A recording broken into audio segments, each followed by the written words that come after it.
Today we're going to talk about a better 1 Cup V60 technique. Now, a few years ago actually, I released a video on the V60 technique that I did a load of testing on, and I was really happy with the results, but I did get one consistent piece of criticism. It was a difficult technique to get great results from with a smaller amount of coffee.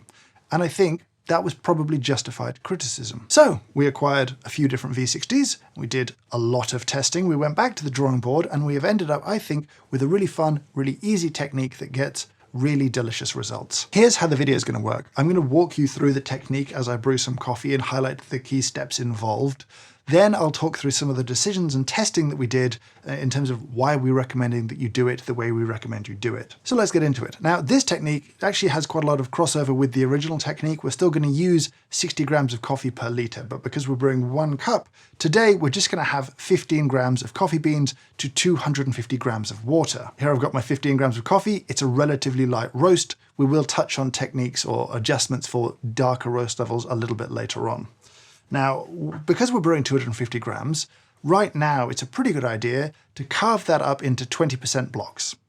By that I mean 50 gram blocks. How we brew is going to be in essentially 5 blocks of 50 grams, and that's the easiest way to think about it. If you're brewing 18 to 300, those would be 60 gram blocks. If you're brewing just say 12 grams, that would be a 40 gram block. The maths we're going to keep relatively simple today. The other consistencies with the technique is you definitely want soft, filtered, clean tasting water involved there. We're going to be boiling it to 100 degrees Celsius and using it fresh from the boil. In addition, we are going to be using scales to brew because those are just the easiest way to kind of track what you're doing without really having to think about it too much. So I'll grind some coffee and I'll show you the grind setting. It's probably finer than most people expect, but it's not super fine. But certainly when I see a lot of people struggling with the technique, I think that they're using a slightly too coarse a grind of coffee. So I'll show you the grinds now. That's definitely finer than most people would typically use for a V60, but I think with lighter roasted coffees especially, you do want to be this fine to get all of the goodness out of them. You could go coarser for darker roasts, but here, for this coffee, this has been tasting pretty great. As for the brewer itself, I would recommend the plastic 1 Cup V60. 1, it's the cheapest, and that's really important. And 2, it takes the least amount of work to get it hot to the point that it won't drop the temperature. We did quite a lot of temperature testing, and this is adequately preheated by sort of a kitchen sink hot tap if that runs hot enough to be slightly uncomfortable to touch. I dislike the idea of using boiling water to preheat this thing. It just feels like a waste of energy and a waste of water. So a very hot kitchen tap, rinse the paper, get the brewer hot, and that way you'll have a better tasting brew. And it's primarily actually the bloom where the temperature is impacted. Most of the brew, in the plastic one anyway, ends up at the same temperature because plastic's better for thermal retention. 1 rinsed brewer, 1 preheated brewer. We're going to put our coffee in and just dig a little mound in the middle, like a kind of a volcano almost. Turn on and 0 your scale, and then boil your kettle. So as soon as your kettle's boiled, start your timer and bloom with up to about 50 grams of water. Might be a little less, that's okay. That feels like it's good. And give it a gentle swirl. The point here is not to kind of get the grounds right up the walls of the V60, it's just to do a good job mixing together the grounds and the water to make sure all the coffee is starting to brew at the same time. We're going to bloom, leave it like this for 45 seconds before we pour our next block of water to take us up to 100 grams at about 1 minute. This is easiest with a pouring kettle, but a pouring kettle is not essential. We've tested this extensively with other kettles too. Keep the spout relatively low. It's quite a slow pour in circles. And then what we're going to do is pulse.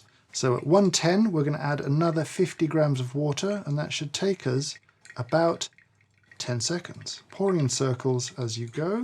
Don't obsess over every second, over every gram. We're looking for approximately that amount in approximately that time. Another 10 seconds of waiting, and then another 10 seconds of pouring to take us to 200 grams. Keep moving in circles.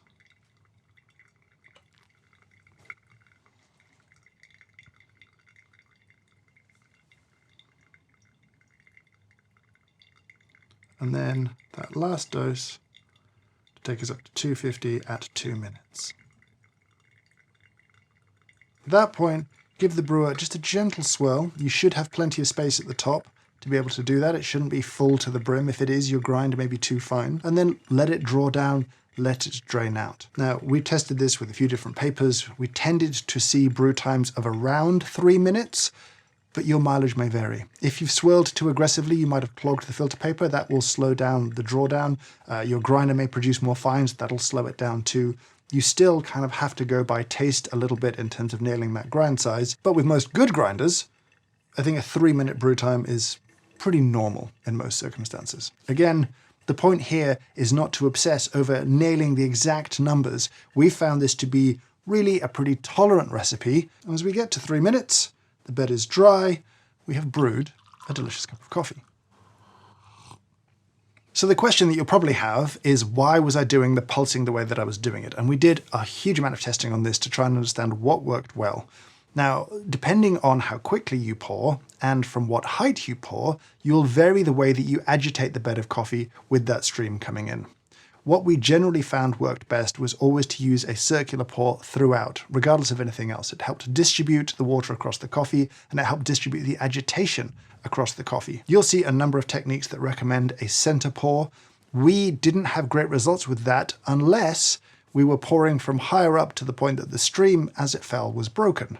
Now, a while ago, we did a video on pouring kettles, and as part of that, we discovered something kind of interesting. The higher you pour from, then the less agitation you actually create in the coffee. It seems like as the stream begins to break, as that hits the bed of water, that energy is dissipated, whereas if it's a continuous stream, that stream fell into the coffee and sort of agitated it much more effectively. Our recommendation here is that you keep the spout relatively close to the bed of coffee, and your pour speed should agitate it just about enough, which is why we recommend pouring at about 5 grams a second. Some scales will actually give you that information if you want it. That seemed to do a really nice job in terms of agitation, but not generating channels. Because we were pulsing, it means we could have a sort of moment of agitation, the bed would settle again, a moment of agitation, the bed would settle again, and we didn't have issues with uneven extractions, but we did get to have a nice amount of agitation to increase the extraction to get a sweeter, fuller, more delicious cup. What we saw is with a center pour, if you pour just in the middle and you don't swirl at the end,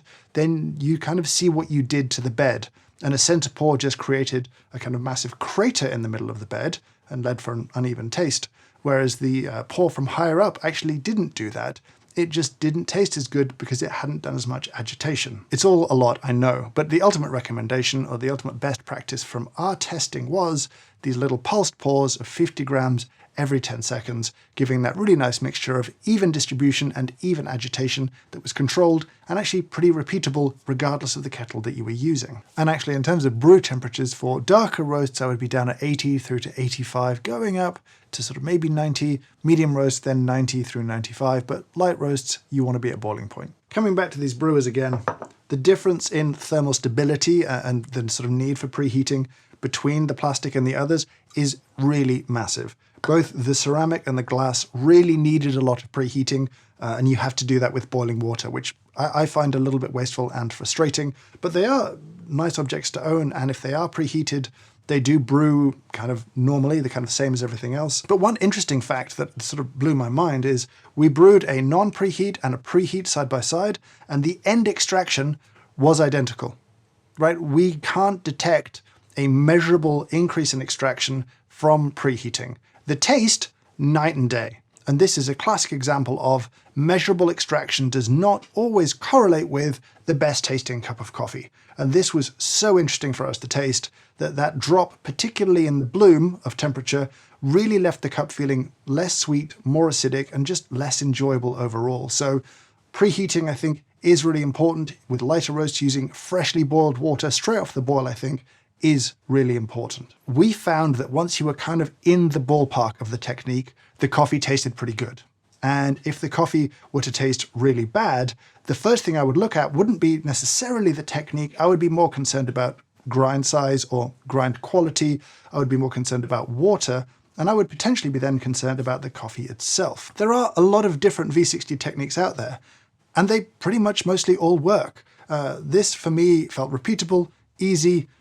You know, I could teach someone to do it very quickly, but there are other techniques you should definitely play with and explore, but I'd love to hear how you get on with this one. But don't obsess over the technique. You're going to get good results if you have good water, freshly ground, good quality coffee, ground at the right setting. But now I want to hear from you down in the comments below. Which aspect of this technique do you want more explanation of? Do let me know if you try it and let me know how your results go. Do make sure you dial in that grind though. Go as fine as you can before you hit that kind of wall of harsh bitterness and a touch of astringency because you're getting channeling and it's kind of over-extracted tasting. That's too fine. Go back a little coarser, but don't be afraid of going a bit coarser than you maybe usually do. I'm going to enjoy this coffee. I say to you, thank you so much for watching and I hope you have a great day.